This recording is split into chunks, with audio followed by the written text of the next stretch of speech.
Twin political storms gathered more force today over potential misdeeds at the IRS and the seizure of reporters' phone records. The Attorney General faced questions before the House Judiciary Committee, and the administration came under new criticism.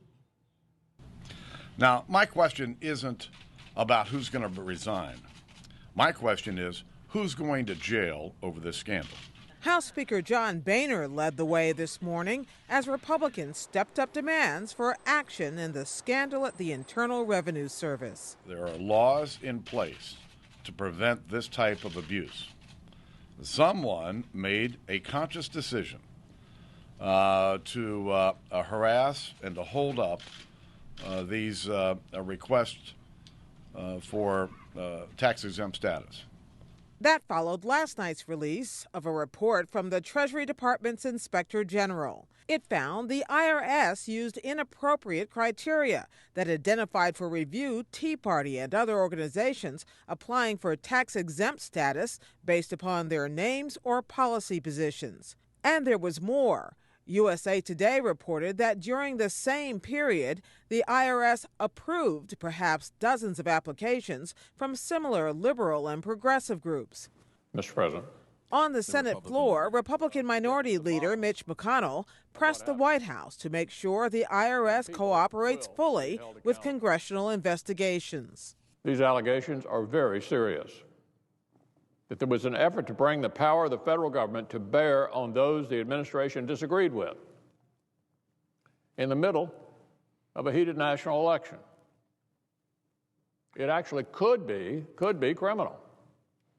And we're determined to get the answers. McConnell and the other 44 Republicans in the Senate signed a letter to President Obama demanding full compliance. White House Press Secretary Jay Carney said today the president is committed to getting to the bottom of what happened. He expects people to be held accountable if they engaged in inappropriate activity, inappropriate conduct.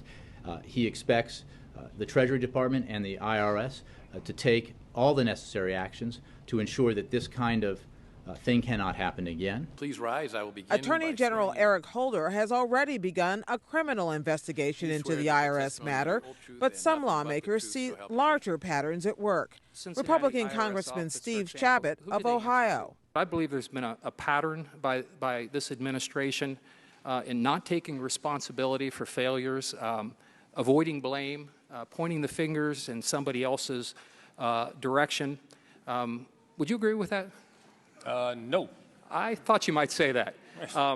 I think a lot of people do, including myself, and I think a lot of members of this committee, and we might be divided, obviously, but these are very significant things which have occurred here, and I would strongly encourage this administration to get out front, get all the facts out, let the chips fall where they may. I would agree with that last part of your statement. It is one of the reasons why I ordered the investigation last Friday, and I can assure you and the American people that we will take a dispassionate view of this. This will not be about parties. This will not be about ideological persuasions. Anybody who has broken the law will be held accountable.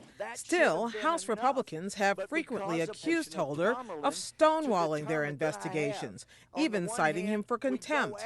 That bad blood was on sharp display when Holder's leading critic, California Congressman Darrell Issa, complained the department failed to hand over emails in another matter involving the Civil Rights Division. I will certainly look at the request.